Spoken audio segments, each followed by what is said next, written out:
ओम नमो भगवते वासुदेवाय। श्रीमद्भागवत 90 दिनों के इस पावन यात्रा के 35वें दिन में आपका स्वागत है। आज हम पढ़ेंगे 7वां स्कंद 13वें अध्याय से 15वें अध्याय तक, जिसमें यति धर्म का निरूपण, अवधूत प्रहलाद संवाद, ग्रस्त संबंधी सदाचार तथा उनके मोक्ष धर्म का वर्णन सम्मिलित है। आज के पाठ के साथ 7वां स्कंद समाप्त होने जा रहा है। आइए मिलकर भगवान श्री कृष्ण की कथाओं का श्रवण करें और जीवन को धन्य बनाएं। 13वां अध्याय यति धर्म का निरूपण और अवधूत प्रहलाद संवाद।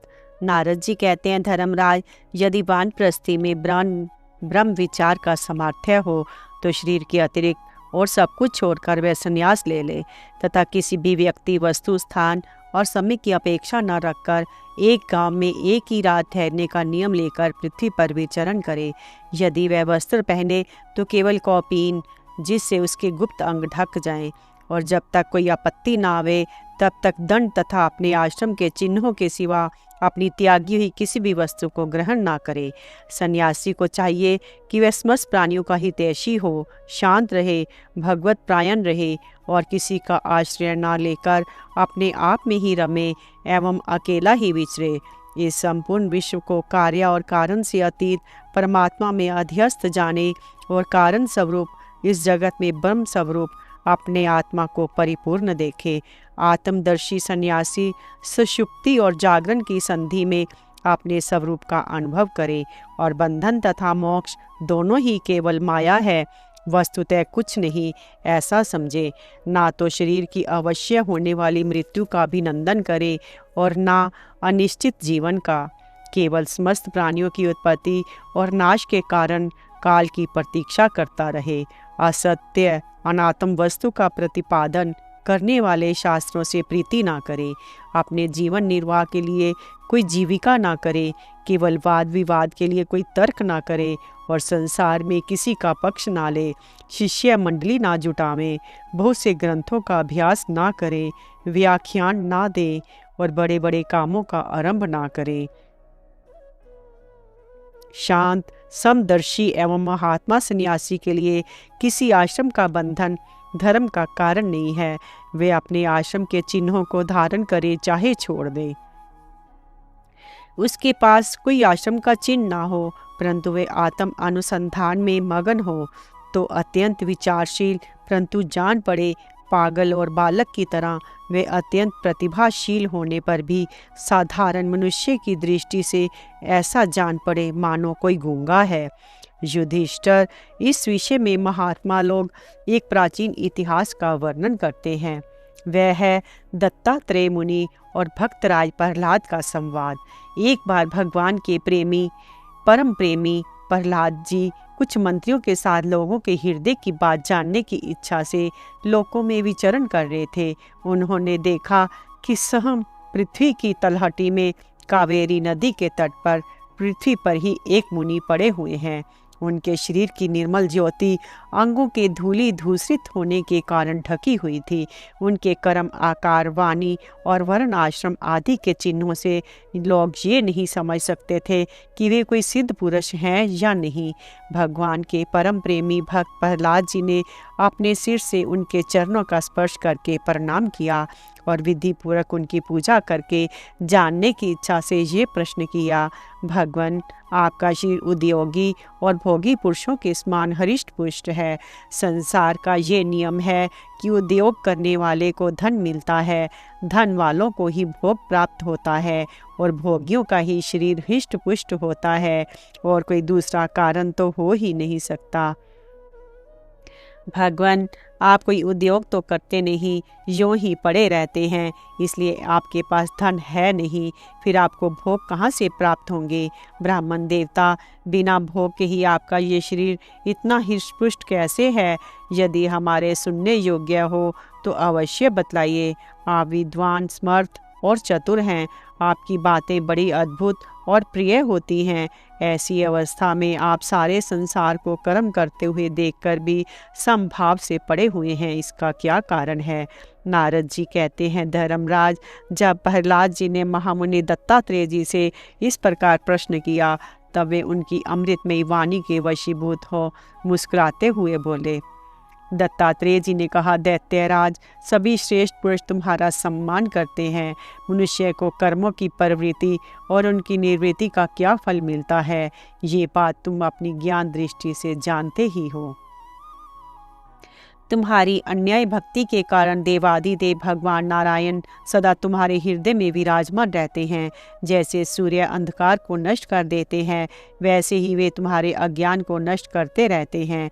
तो भी प्रहलाद, मैंने जैसा कुछ जाना है उसके अनुसार मैं तुम्हारे प्रश्नों का उत्तर देता हूँ, क्योंकि आत्मशुद्धि के अभिलाषियों को तुम्हारा सम्मान अवश्य करना चाहिए। प्रहलाद जी, तृष्णा एक ऐसी वस्तु है जो इच्छा अनुसार भोगों के प्राप्त होने पर भी पूरी नहीं होती। उसी के कारण जन्म मृत्यु के चक्कर में भटकना पड़ता है। तृष्णा ने मुझसे ना जाने कितने कर्म करवाए और कारण ना जाने कितनी योनियों में मुझे डाला। कर्मों के कारण अनेक योनियों में भटकते भटकते दैववश मुझे ये मनुष्य योनि मिली है, जो स्वर्ग, मोक्ष, तिर्यक योनि तथा इस मानव देह की भी प्राप्ति का द्वार है। इसमें पुण्य करे तो स्वर्ग, पाप करे तो पशु पक्षी आदि की योनि, निवृत्त हो जाए तो मोक्ष, और दोनों प्रकार के कर्म किए जाएं तो फिर मनुष्य योनि को ही प्राप्त हो सकती है। परंतु मैं देखता हूँ कि संसार के स्त्री पुरुष कर्म तो करते हैं सुख की प्राप्ति और दुख की निवृत्ति के लिए, किंतु उसका फल उल्टा ही होता है और वे भी दुख में पड़ जाते हैं। इसलिए मैं कर्मों से उपरक्त हो गया हूँ। सुख ही आत्मा का स्वरूप है। समस्त चेष्टाओं की निवृत्ति ही उसका शरीर, उसके प्रकाशित होने का स्थान है। इसलिए समस्त भोगों को मनोराज्य मात्र समझकर मैं अपने प्रारब्ध को भोगता हुआ पड़ा रहता हूँ। मनुष्य अपने सच्चे स्वार्थ अथवा वास्तविक सुख को, जो अपना स्वरूप ही है, भूलकर इस मिथ्या द्वैत को सत्य मानता हुआ अत्यंत भयंकर और विचित्र जन्मों और मृत्युओं में भटकता रहता है। जैसे अज्ञानी मनुष्य जल में उत्पन्न तिनकी और सेवार से ढके हुए जल को जल न समझकर जल के लिए मृग तृष्णा की ओर दौड़ता है, वैसे ही आत्मा से भिन्न वस्तु में सुख समझने वाला पुरुष आत्मा को छोड़कर विषयों की ओर दौड़ता है। प्रहलाद जी, शरीर आदि तो प्रारब्ध के अधीन हैं। उनके द्वारा जो अपने लिए सुख पाना और दुख मिटाना चाहता है, वह कभी अपने कार्य में सफल नहीं हो सकता। उसके बार बार किए हुए सारे कर्म व्यर्थ हो जाते हैं। मनुष्य सर्वदा शारीरिक, मानसिक आदि दुखों से आक्रांत ही रहता है। मरणशील तो है ही। यदि इसने बड़े श्रम और कष्ट से कुछ धन और भोग प्राप्त भी कर लिया तो क्या लाभ है? लोभी और इंद्रियों के वश में रहने वाले धनियों का दुख तो मैं देखता ही रहता हूँ। भय के मारे उन्हें नींद नहीं आती, सब पर उनका संदेह बना रहता है। जो जीवन और धन के लोभी हैं, वे राजा, चोर, शत्रु, स्वजन, पशु पक्षी, याचक और काल से, यहाँ तक कि कहीं मैं भूल ना कर बैठूं, अधिक ना खर्च कर दूं, इस आशंका से अपने आप से सदा डरते रहते हैं। इसलिए बुद्धिमान पुरुष को चाहिए कि जिसके कारण शोक, मोह, भय, क्रोध, राग, कायरता और श्रम आदि का शिकार होना पड़ता है, उस धन और जीवन का स्पृहा का त्याग कर दे। इस लोक में मेरे सबसे बड़े गुरु हैं अजगर और मधुमक्खी। उनकी शिक्षा से हमें वैराग्य और संतोष की प्राप्ति हुई है। मधुमक्खी जैसे मधु इकट्ठा करती है, वैसे ही लोग बड़े कष्ट से धन संचय करते हैं, परंतु दूसरा ही कोई उस धन राशि के स्वामी को मारकर उसे छीन लेता है। इससे मैंने ये शिक्षा ग्रहण की कि विषय भोगों से विरक्त ही रहना चाहिए। मैं अजगर के समान निश्चेष्ट पड़ा रहता हूँ और दैवश जो कुछ मिल जाता है उसी में संतुष्ट रहता हूँ। यदि कुछ नहीं मिलता तो बहुत दिनों तक धैर्य धारण कर यूं ही पड़ा रहता हूँ। कभी थोड़ा अन्न खा लेता हूँ तो कभी बहुत, कभी स्वादिष्ट तो कभी नीरस, बेस्वाद और कभी अनेकों गुणों से युक्त, तो कभी सर्वथा गुणहीन। कभी बड़ी श्रद्धा से प्राप्त हुआ अन्न खाता हूँ तो कभी अपमान के साथ, और किसी किसी समय अपने आप ही मिल जाने पर कभी दिन में, कभी रात्रि में, कभी एक बार भोजन करके भी दोबारा कर लेता हूँ। मैं अपने प्रारब्ध के भोग से ही संतुष्ट रहता हूँ, इसलिए मुझे रेशमी या सूती, मृग चर्म या चीर, वलकल या और कुछ, जैसा भी वस्त्र मिल जाता है वैसा ही पहन लेता हूँ। कभी मैं पृथ्वी, घास, पत्ते, पत्थर या राख के ढेर पर ही पड़ा रहता हूँ। कभी दूसरों की इच्छा से महलों में पलंगों और गद्दों पर सो लेता हूँ। दैत्यराज, कभी नहा धोकर, शरीर में चंदन लगाकर, सुंदर वस्त्र, फूलों के हार और गहने पहन रथ, हाथी और घोड़े पर चढ़कर चलता हूँ, तो कभी पिशाच के समान बिल्कुल नंग दड़ंग विचरता हूँ। मनुष्यों के स्वभाव भिन्न भिन्न होते ही हैं, अतः ना तो मैं किसी की निंदा करता हूँ ना स्तुति ही। मैं केवल इनका परम कल्याण और परमात्मा से एकता चाहता हूँ। सत्य का अनुसंधान करने वाले मनुष्य को चाहिए कि जो नाना प्रकार के पदार्थ और उनके भेद विभेद मालूम पड़ रहे हैं, उनकी चित्तवृत्ति में हवन कर दे। चित्तवृत्ति को इन पदार्थों के संबंध में विविध भ्रम उत्पन्न करने वाले मन को सात्विक अहंकार में और सात्विक अहंकार को महतत्व के द्वारा माया में हवन कर दे। इस प्रकार ये सब भेद विभेद और उनका कारण माया ही है, ऐसा निश्चय करके फिर उस माया को आत्मानुभूति में स्वाहा कर दे। इस प्रकार आत्मा साक्षात्कार के द्वारा आत्म स्वरूप में स्थित होकर निष्क्रिय एवं उपरत हो जाए। प्रहलाद जी, मेरी ये आत्मकथा अत्यंत गुप्त एवं लोक और शास्त्र से परे की वस्तु है। तो भगवान की अत्यंत प्रेमी हो, इसलिए मैंने तुम्हारे प्रति इसका वर्णन किया है। नारद जी कहते हैं, महाराज, प्रहलाद जी ने दत्तात्रेय मुनि से परमहंसों के इस धर्म का श्रवण करके उनकी पूजा की, फिर उनसे विदा लेकर बड़ी प्रसन्नता से अपनी राजधानी के लिए प्रस्थान किया। 14वां अध्याय, ग्रह संबंधी सदाचार। राजा परीक्षित ने पूछा, देव ऋषि नारद जी, मेरे जैसा ग्रहासक्त ग्रस्त बिना विशेष परिश्रम के इस पद को किस साधन से प्राप्त कर सकता है? आप कृपा करके मुझे बतलाइए। नारद जी ने कहा, युधिष्ठिर, मनुष्य ग्रस्त आश्रम में रहे या ग्रस्त धर्म के अनुसार सब काम करे, परंतु उन्हें भगवान के प्रति समर्पित कर दे और बड़े बड़े संत महात्माओं की सेवा भी करे, अवकाश के अनुसार विरक्त पुरुषों में निवास करे और बार बार श्रद्धा पूर्वक भगवान के अवतारों की लीला सुधा का पान करता रहे। जैसे स्वप्न टूट जाने पर मनुष्य स्वप्न के संबंधियों से आसक्त नहीं रहता, वैसे ही ज्यों ज्यों सत्संग के द्वारा बुद्धि शुद्ध हो, त्यों ही त्यों शरीर, स्त्री, पुत्र, धन आदि की आसक्ति स्वयं छोड़ता चले, क्योंकि एक ना एक दिन ये छूटने वाले ही हैं। बुद्धिमान पुरुष को आवश्यकता के अनुसार ही घर और शरीर की सेवा करनी चाहिए, अधिक नहीं। भीतर से विरक्त रहे और बाहर से रागी के समान लोगों में साधारण मनुष्य जैसा ही व्यवहार कर ले। माता पिता, भाई बंधु, पुत्र मित्र, जाति वाले और दूसरे जो कुछ कहें अथवा जो कुछ चाहें, भीतर से ममता न रखकर उनका अनुमोदन कर दे। बुद्धिमान पुरुष वर्षा आदि के द्वारा होने वाले अन्न आदि, पृथ्वी से उत्पन्न होने वाले स्वर्ण आदि, अकस्मात प्राप्त होने वाले द्रव्य आदि तथा और भी सब प्रकार के धन भगवान के ही दिए हुए हैं, ऐसा समझकर प्रारब्ध के अनुसार उनका उपभोग करता हुआ संचय न करे। उन्हें पूर्वोक्त साधु सेवा आदि कर्मों में लगा दे। मनुष्यों का अधिकार केवल उतने ही धन पर है जितने से उनकी भूख मिट जाए। इससे अधिक संपत्ति को जो अपनी मानता है वह चोर है, उसे दंड मिलना चाहिए। हिरण, ऊंट, गधा, बंदर, चूहा, सरीसृप, रेंग कर चलने वाले प्राणी, पक्षी और मक्खी आदि को अपने पुत्र के समान ही समझे। उनमें और पुत्रों में अंतर ही कितना है। गृहस्थ मनुष्य को भी धर्म, अर्थ और काम के लिए बहुत कष्ट नहीं उठाना चाहिए, बल्कि देश काल और प्रारब्ध के अनुसार जो कुछ मिल जाए उसी से संतोष करना चाहिए। अपनी समस्त भोग सामग्रियों को कुत्ते, पतित और चांडाल पर्यंत सब प्राणियों को यथा योग्य बांटकर ही अपने काम में लाना चाहिए। और तो क्या, अपनी स्त्री को भी, जिसे मनुष्य समझता है कि ये मेरी है, अतिथि आदि की निर्दोष सेवा में नियुक्त रखे। लोग स्त्री के लिए अपने प्राण तक दे डालते हैं, यहाँ तक कि अपने बाप और गुरु को भी मार डालते हैं। उस स्त्री पर से जिसने अपनी ममता हटा ली, उसने स्वयं नित्य विजयी भगवान पर भी विजय प्राप्त कर ली। ये शरीर अंत में कीड़े, विष्ठा या राख की ढेरी होकर रहेगा।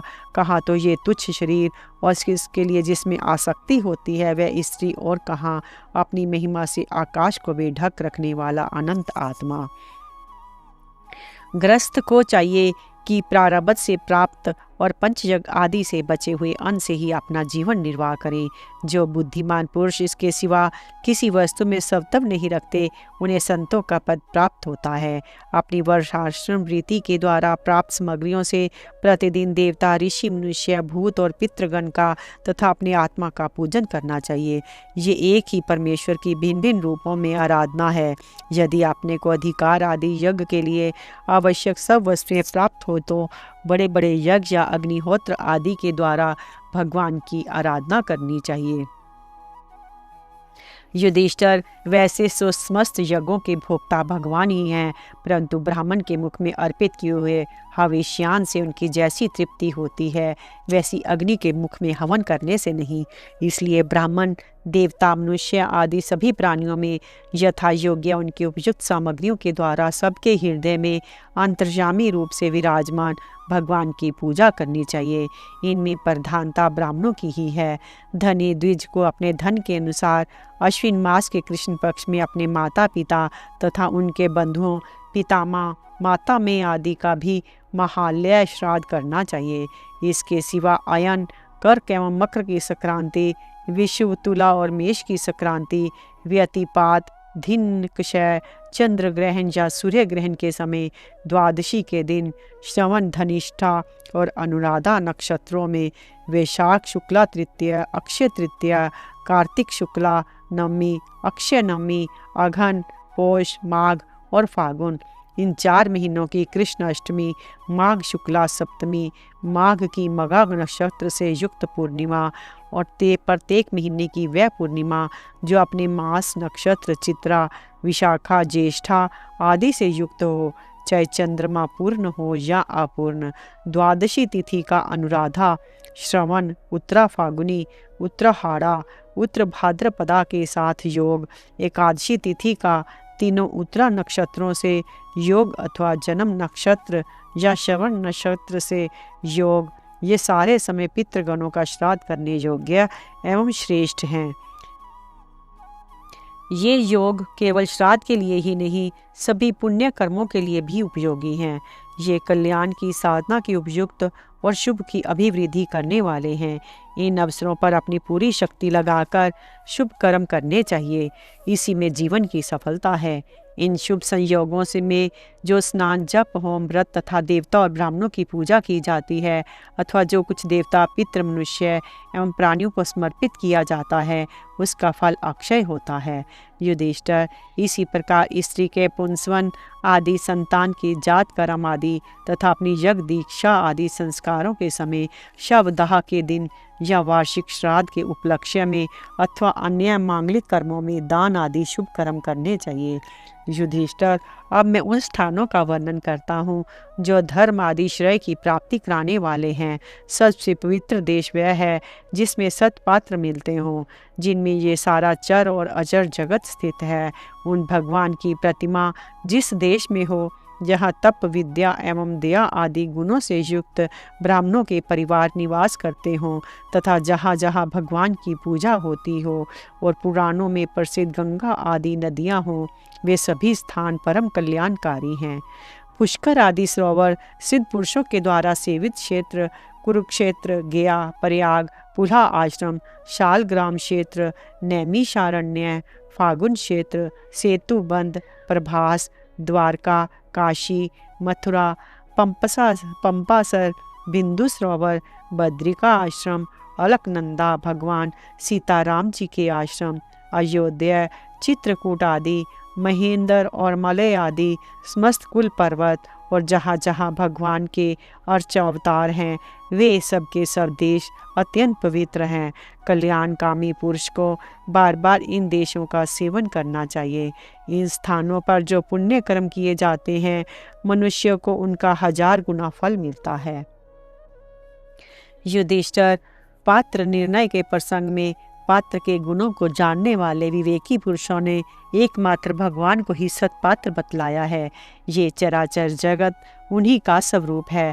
अभी तुम्हारे इस यज्ञ की बात है। देवता, ऋषि, सिद्ध और सनकादिकों के रहने पर भी अग्र पूजा के लिए भगवान श्री कृष्ण को ही पात्र समझा गया। असंख्य जीवों से भरपूर इस ब्रह्मांड रूप महावृक्ष के एकमात्र मूल भगवान श्री कृष्ण ही हैं। इसलिए उनको पूजा से समस्त जीवों की आत्मा तृप्त हो जाती है। उन्होंने मनुष्य, पशु, पक्षी, ऋषि और देवता आदि के शरीर रूप पुरों की रचना की है तथा वे ही इन पुरों में जीव रूप से शयन भी करते हैं। इसी से उनका एक नाम पुरुष भी है। युधिष्ठिर, एक रस रहते हुए भी भगवान इन मनुष्य आदि शरीर में उनकी विभिन्नता के कारण न्यूनाधिक रूप से प्रकाशमान है। इसलिए पशु पक्षी आदि शरीरों की अपेक्षा मनुष्य ही श्रेष्ठ पात्र है। और मनुष्यों में भी जिसमें भगवान का अंश तप योग आदि जितना ही अधिक पाया जाता है वे उतना ही श्रेष्ठ है। युधिष्ठिर, त्रेता आदि युगों में जब विद्वानों ने देखा कि मनुष्य परस्पर एक दूसरे का अपमान आदि करते हैं तो उन लोगों ने उपासना की सिद्धि के लिए भगवान की प्रतिमा की प्रतिष्ठा की। तभी से कितने ही लोग बड़ी श्रद्धा और सामग्री से प्रतिमा में ही भगवान की पूजा करते हैं, परंतु जो मनुष्यों से द्वेष करते हैं उन्हें प्रतिमा की उपासना करने पर भी सिद्धि नहीं मिल सकती। युधिष्ठिर, मनुष्यों में भी ब्राह्मण विशेष सुपात्र माना गया है क्योंकि वे अपनी तपस्या, विद्या और संतोष आदि गुणों से भगवान के वेद रूप शरीर को धारण करता है। महाराज, हमारी और तुम्हारी तो बात ही क्या, ये जो सर्वात्मा भगवान श्री कृष्ण हैं उनके भी इष्ट देव ब्राह्मण ही हैं क्योंकि उनके चरणों की धूल से तीनों लोग पवित्र होते रहते हैं।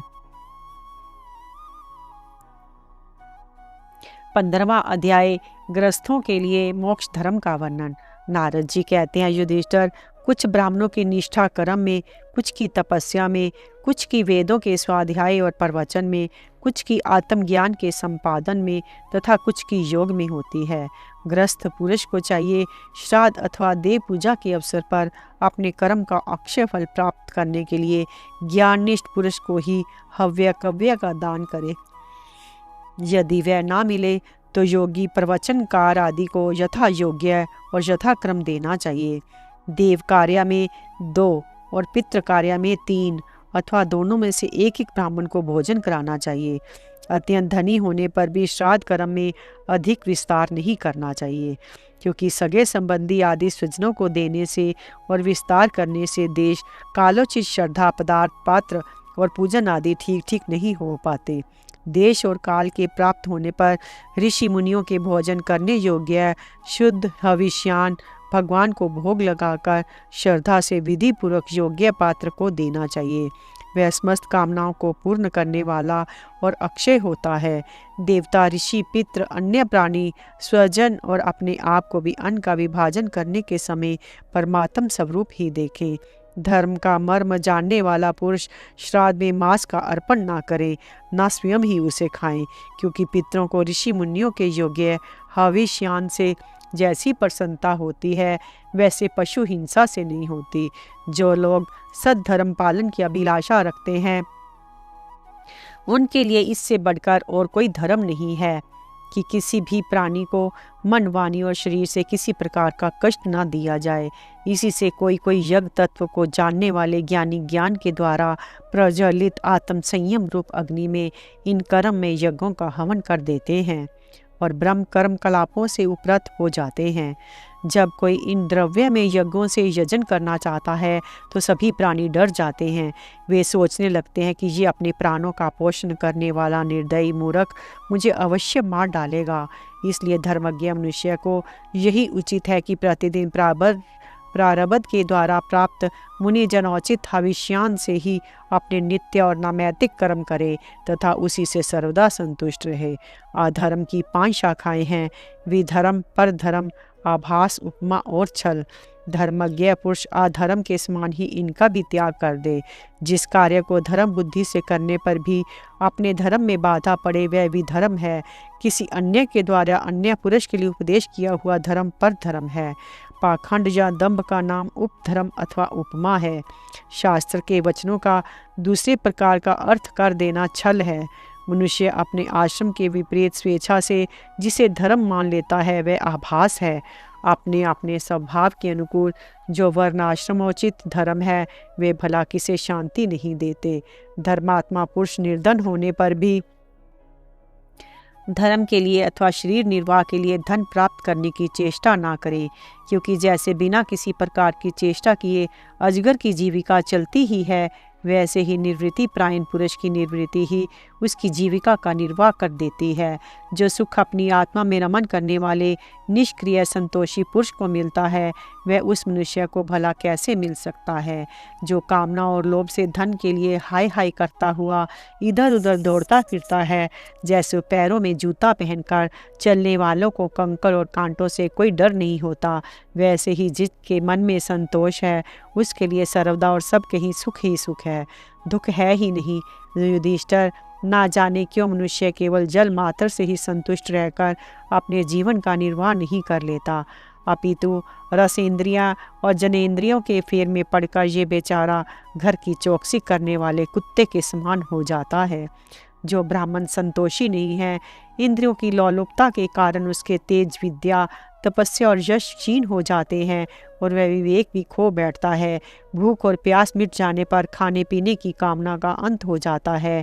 क्रोध भी अपना काम पूरा करके शांत हो जाता है। परंतु यदि मनुष्य पृथ्वी की समस्त दिशाओं को जीत ले और भोग ले तब भी लोभ का अंत नहीं होता। अनेक विषयों की ज्ञाता शंकाओं का समाधान करके चित्त में शास्त्रोक्त अर्थ को बैठा देने वाला विद्वत सभाओं की सभापति बड़े बड़े विद्वान भी असंतोष के कारण गिर जाते हैं।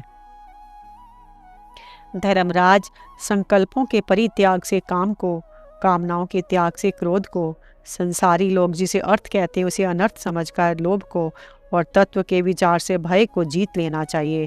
अध्यात्म विद्या से शोक और मोह पर, संतों की उपासना से दंभ पर, मौन के द्वारा योग के विघ्नों पर और शरीर प्राण आदि को निश्चेष्ट करके हिंसा पर विजय प्राप्त करनी चाहिए।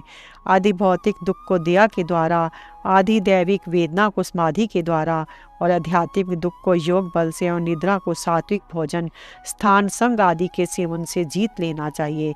सत्वगुण के द्वारा रजोगुण एवं तमोगुण और उपरति के द्वारा सत्वगुण पर विजय प्राप्त करनी चाहिए।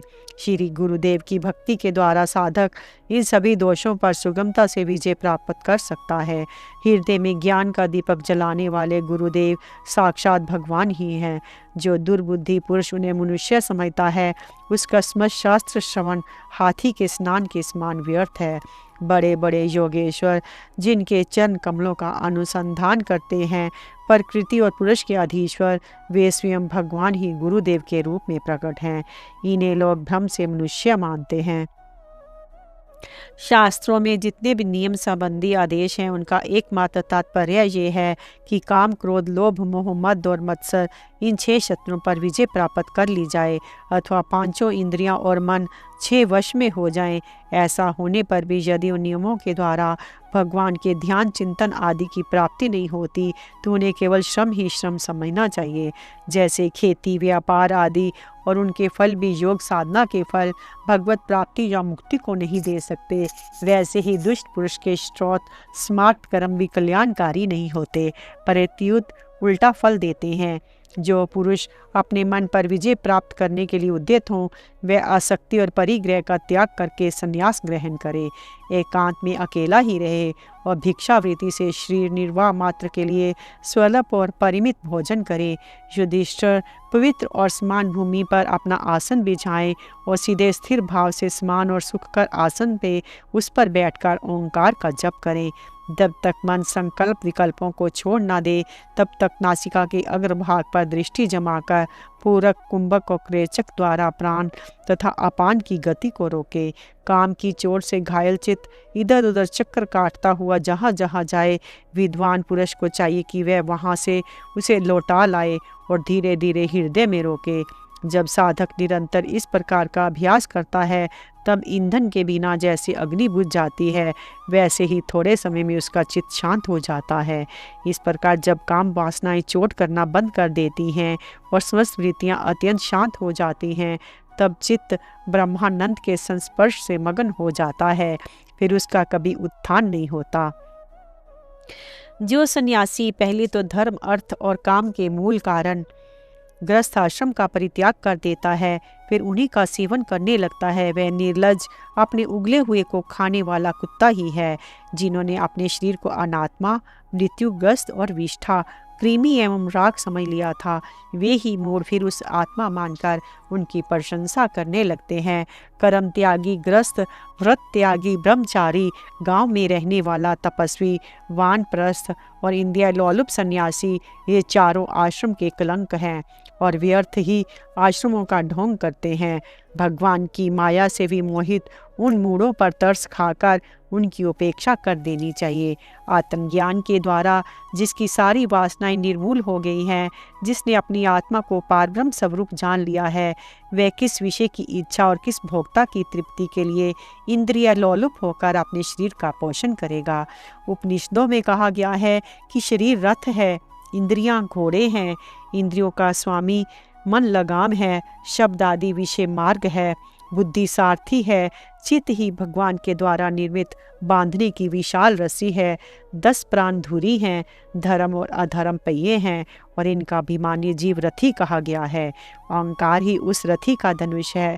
शुद्ध जीव आत्मा बाण और परमात्मा लक्ष्य है। इस ओंकार के द्वारा अंतरात्मा को परमात्मा में लीन कर देना चाहिए। राग, द्वेष, लोभ, शोक, मोह, भय, मद, मान, अपमान, दूसरों के गुणों में दोष निकालना, छल, हिंसा, दूसरे की उल्टी देखकर जलना, तृष्णा, प्रमाद, भूख और नींद, ये सब ऐसे ही जीवों के और भी बहुत से शत्रु हैं। उनमें रजोगुण और तमोगुण प्रधान वृत्तियां अधिक हैं, कहीं कहीं कोई कोई सत्वगुण प्रधान ही होती हैं। ये मनुष्य शरीर रूप रथ जब तक अपने वश में है उसके इंद्रियां, मन आदि सारे साधन अच्छी दशा में विद्यमान हैं। तभी तक श्री गुरुदेव के चरण कमलों की सेवा पूजा से शान धराई हुई ज्ञान की तीखी तलवार लेकर भगवान के आश्रय से इन शत्रुओं का नाश करके अपने स्वराज्य सिंहासन पर विराजमान हो जाएं। फिर अत्यंत शांत भाव से इस शरीर का भी परित्याग कर दें, नहीं तो तनिक भी प्रमाद हो जाने पर ये इंद्रिया रूप दुष्ट घोड़े और उनसे मित्रता रखने वाला बुद्धि रूप सारथी रथ के स्वामी जीव को उल्टे रास्ते ले जाकर विषय रूपी लुटेरों के हाथों में डाल देंगे। वे डाकू सारथी और घोड़ों के सहित इस जीव को मृत्यु से अत्यंत भयावने घोर अंधकार में संसार के कुएं में गिरा देंगे। वैदिक कर्म 2 प्रकार के हैं। एक तो वे जो वृत्तियों को उनके विषयों की ओर ले जाते हैं, प्रवृत्ति परक, और दूसरे वे जो वृत्तियों को उनके विषयों की ओर से लौटाकर शांत एवं आत्म साक्षात्कार के योग्य बना देते हैं। निर्वृत्ति परक, प्रवृत्ति परक कर्म मार्ग से बार बार जन्म मृत्यु की प्राप्ति होती है। निर्वृत्ति परक भक्ति मार्ग या ज्ञान मार्ग के द्वारा परमात्मा की प्राप्ति होती है।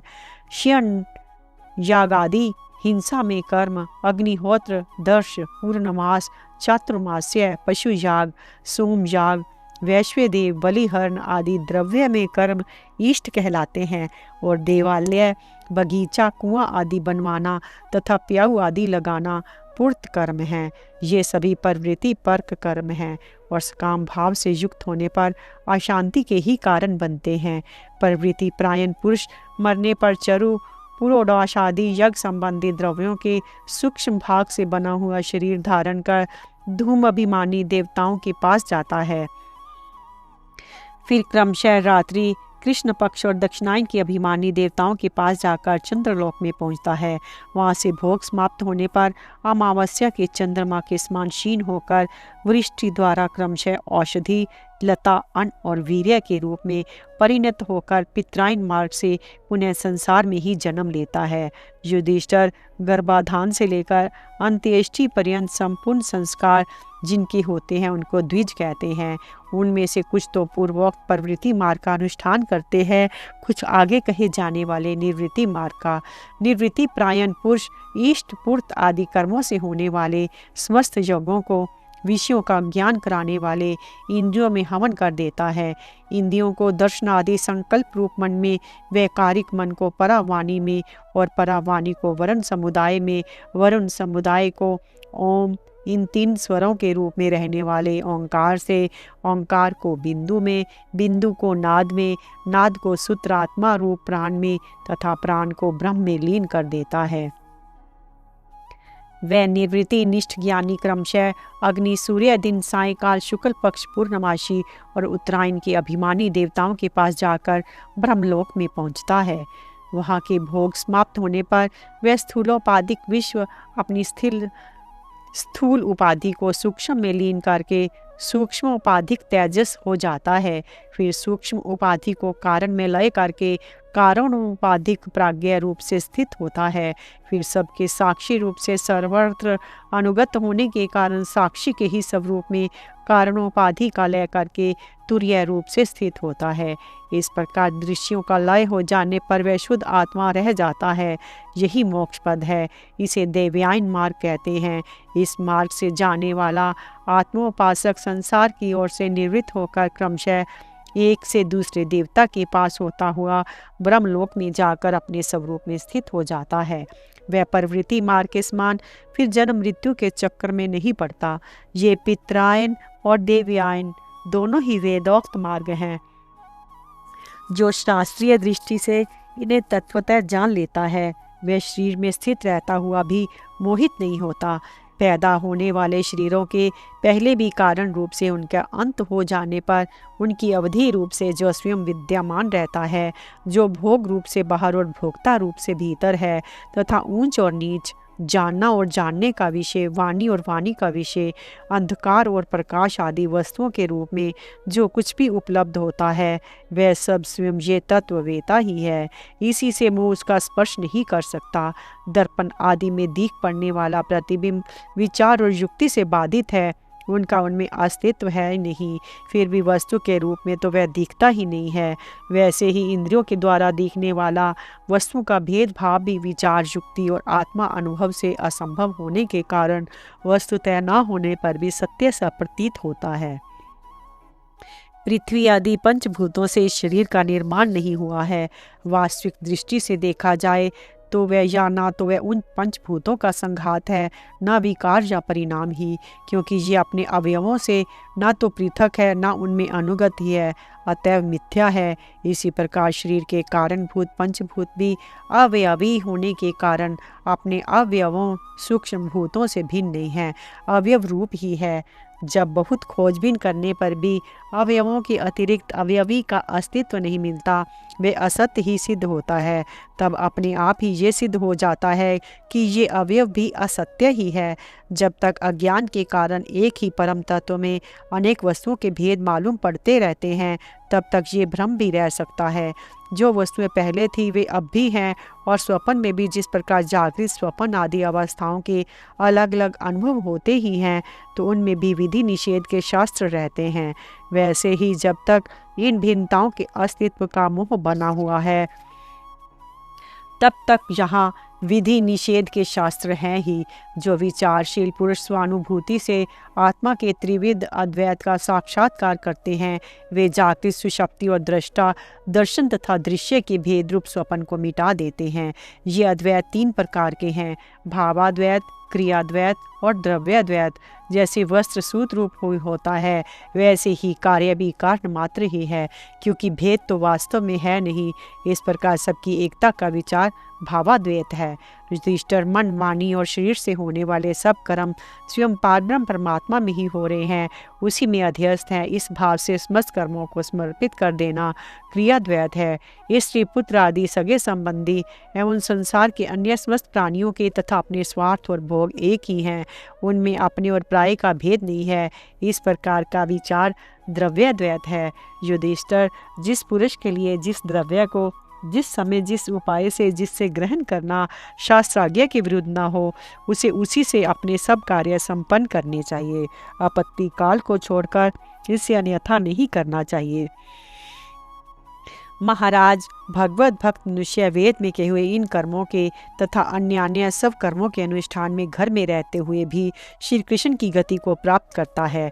युधिष्ठिर, जैसे तुम अपने स्वामी भगवान श्री कृष्ण की कृपा और सहायता से बड़ी बड़ी कठिन विपत्तियों से पार हो गए हो, उन्हीं के चरण कर्मों की सेवा से समस्त भूमंडल को जीतकर तुमने बड़े राजसूय आदि यज्ञ किए हैं। पूर्व जन्म में, इसके पहले के महाकल्प में, मैं एक गंधर्व था। मेरा नाम था उपब्रहन और गंधर्वों में मेरा बड़ा सम्मान था। मेरी सुंदरता, सुकुमारता और मधुरता अपूर्व थी। मेरे शरीर में सुगंध निकला करती और देखने में बहुत अच्छा लगता। स्त्रियां मुझसे बहुत प्रेम करती और मैं सदा परमात्मा में ही रहता। मैं अत्यंत विलासी था। एक बार देवताओं के यहाँ ज्ञान स्तर हुआ, उसमें बड़े बड़े प्रजापति आए थे। भगवान की लीला का गान करने के उन लोगों ने गंधर्व और अप्सराओं को बुलाया। मैं जानता था कि वह संतों का समाज है, वह भगवान की लीला का ही गान होता है। फिर भी मैं स्त्रियों के साथ लौकिक गीतों का गान करता हुआ उन्मत्त की तरह वहाँ जा पहुँचा। देवताओं ने देखा कि ये तो हम लोगों का अनादर कर रहा है। उन्होंने अपनी शक्ति से मुझे शाप दे दिया कि तुमने हम लोगों की अवहेलना की है, इसलिए तुम्हारी सारी सौंदर्य संपत्ति नष्ट हो जाए और तुम शीघ्र ही शूद्र हो जाओ। उनके शाप से मैं दासी का पुत्र हुआ, किंतु उस शूद्र जीवन में किए हुए महात्माओं के सत्संग और सेवा शुश्रूषा के प्रभाव से मैं दूसरे जन्म में ब्रह्मा जी का पुत्र हुआ। संतों की अवहेलना और सेवा का ये मेरा प्रत्यक्ष अनुभव है। संत सेवा से ही भगवान प्रसन्न होते हैं। मैंने तुम्हें गृहस्थों का पाप नाशक धर्म बतला दिया। इस धर्म के आचरण से गृहस्थ भी अनायास ही सन्यासियों को मिलने वाला परम पद प्राप्त कर लेता है।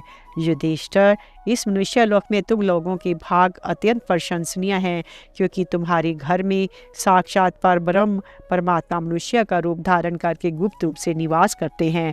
इसी से सारे संसार को पवित्र कर देने वाले ऋषि मुनि बार बार उनका दर्शन करने के लिए चारों ओर से तुम्हारे पास आया करते हैं।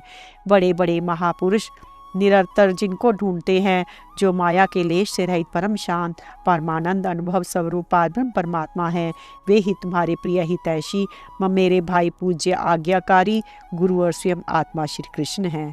शंकर, ब्रह्मा आदि भी अपनी सारी बुद्धि लगाकर वह ये है इस रूप में उनका वर्णन नहीं कर सके। फिर हम तो कर ही कैसे सकते हैं। हम मौन, भक्ति और संयम के द्वारा ही उनकी पूजा करते हैं। कृपया हमारी ये पूजा स्वीकार करके भक्तवत्सल भगवान हम पर प्रसन्न हो। श्री सुखदेव जी कहते हैं, परीक्षित, देव ऋषि नारद का ये प्रवचन सुनकर राजा युधिष्ठिर को अत्यंत आनंद हुआ। उन्होंने प्रेम विहल होकर देव ऋषि नारद और भगवान श्री कृष्ण की पूजा की।